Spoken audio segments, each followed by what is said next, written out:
In today's video, I'm going to teach you where to find your Kajabi API key. By the end, you'll know exactly where it lives in your account and how to safely copy it for connecting third-party tools like Zapier or custom integrations. First, sign into your Kajabi account and head straight to the Settings area. You'll usually find Settings via the gear icon on the main dashboard. If you're in a specific product or page editor, return to the main dashboard first so Settings is visible. Next, open Account Details. Depending on your Kajabi version, this may be labeled Account or Account Settings. If you see any of those names, you're in the right place. This is the area that manages your personal and account-level preferences, and it's where Kajabi keeps developer and integration credentials. Now, scroll down the page until you find a section called API Credentials, or a very similar name such as API Access. Inside this section, you'll see your API key and your API secret. Sometimes these fields are masked for security.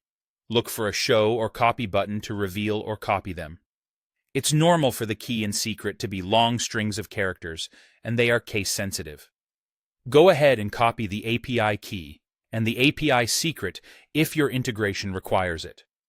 These values are what you'll paste into third-party tools to authorize a connection to your Kajabi account. For example, Zapier may ask for both the key and the secret to create an authenticated link, while some custom API calls or other apps might only need the key.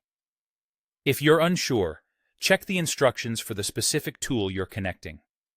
A few quick tips to keep things smooth and secure. Treat your API key and secret like a password. Don't share them publicly, avoid including them in screenshots, and store them somewhere safe, such as a password manager or a secure notes app. When you paste them into another tool, double-check that there are no extra spaces before or after the value, as even a single extra character can cause an authentication error. If your credentials ever become exposed, return to this same section to manage them and secure your account. That's it. Log in, open Settings, go to Account Details, scroll to API Credentials, and copy your API key and secret as needed. With those in hand, you're ready to connect Kajabi to your integrations quickly and safely.